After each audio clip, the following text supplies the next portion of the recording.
दर्शकों, पिछले कुछ सालों से लॉरेंस बिश्नोई का नाम देश ही नहीं बल्कि अंतर्राष्ट्रीय राजनीतिक गलियारों में भी चर्चा में है। लॉरेंस बिश्नोई द्वारा सिद्धू मूसेवाला हत्याकांड की जिम्मेदारी लेने के बाद कुछ समय तक यह चर्चा ठंडी पड़ गई थी, लेकिन हाल फिलहाल बाबा सिद्दीकी की हत्या के बाद लॉरेंस बिश्नोई ने एक बार फिर अंतर्राष्ट्रीय चर्चा का विषय बन गया है।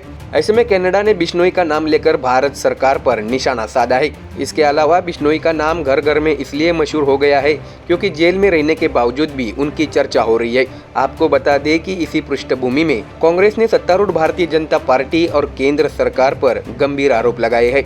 दरअसल कनाडा ने खालिस्तानवादी अलगाववादी नेता हरदीप सिंह निज्जर की हत्या के पीछे भारत सरकार पर आरोप लगाया है।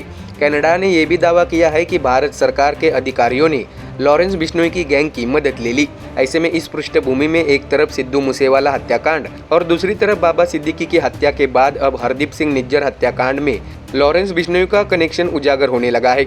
इसको लेकर भारत के राजनीतिक गलियारों में बहस छिड़ गई है और कांग्रेस ने इस संबंध में अपना पक्ष भी रखा है। हालांकि भारत सरकार ने कनाडा सरकार के आरोपों को खारिज कर दिया है, लेकिन पंजाब के कांग्रेस अध्यक्ष और लुधियाना लोकसभा क्षेत्र से सांसद अमरिंदर सिंह राजा वरिंग ने इस पर संदेह जताया है। आपको बता दें कि इंडियन एक्सप्रेस को दिए गए इंटरव्यू में उन्होंने कहा कि कनाडा के आरोप एक गंभीर मुद्दा है और इस मामले के सारे तार लॉरेंस बिश्नोई तक जाते हैं। कनाडा के मुख्यमंत्री जस्टिन ट्रूडो के आरोपों के बारे में पूछे जाने पर अमरिंदर सिंह राजा वरिंग ने परोक्ष रूप से सरकार पर निशाना साधा। उन्होंने कहा कि मैं खालिस्तान समर्थक नहीं हूं, मैं एक सच्चा भारतीय हूं, लेकिन कनाडा द्वारा लगाए गए आरोप गंभीरता से लेने के लायक है। जैसे जैसे दिन ब दिन नई नई चीजें सामने आ रही है, लोग अब यह मानने लगे हैं कि सरकारी मशीनरी और बिश्नोई के बीच कुछ तो चल रहा है। अमरिंदर सिंह राजा वरिंग ने कहा है कि ऐसा सोचने का कारण है कि लॉरेंस बिश्नोई जब जेल में है तब भी उनके इंटरव्यू चैनलों पर प्रसारित हो रहे हैं। वह गायक सिद्धू मूसेवाला की हत्या की जिम्मेदारी उसके गैंग के साथी ले रहे हैं। जब यह सब हो रहा था, बिश्नोई को हिंदुस्तानी और गाय उपासक के रूप में चित्रित किया जा रहा था, जबकि सिद्धू मूसेवाला की छवि खराब की जा रही थी। ऐसा भी अमरिंदर सिंह राजा वरिंग ने उल्लेख किया है। तो वही इस बीच बाबा सिद्दीकी की हत्या के बाद लॉरेंस बिश्नोई जेल को अपना घर बनाकर रह रहे हैं।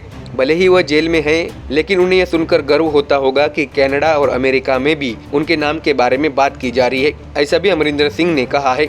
उन्होंने आपत्ति जताई कि बिश्नोई जेल में ब्रांडेड कपड़े पहनते हैं और दूसरी ओर सोशल मीडिया के माध्यम से गरीब युवाओं को अपनी ओर आकर्षित कर रहे हैं, लेकिन सरकार इस बारे में कुछ नहीं करना चाहती। राज्य सरकार ने उन रिपोर्टों का खंडन किया कि लॉरेंस बिश्नोई का पंजाब में मुलाकात की गई थी, लेकिन पंजाब एवं हरियाणा हाईकोर्ट द्वारा इस पर संज्ञान लेने के बाद सारी स्थिति सामने आ गई है, लेकिन उसके बाद भी संबंधित जेल पुलिस अधिकारियों पर कोई कार्रवाई नहीं की गई।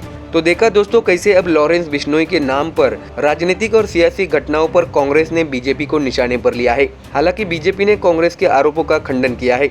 ऐसे में जेल में रहते हुए अपने नाम का डंका बजाने वाले लॉरेंस बिश्नोई पर अब कांग्रेस और बीजेपी के बीच राजनीतिक आरोप प्रत्यारोप ने जम लिया है। ऐसे में देखना यह होगा कि आने वाले दिनों में इस पर क्या खुलासा होता है। Bureau report MDR news.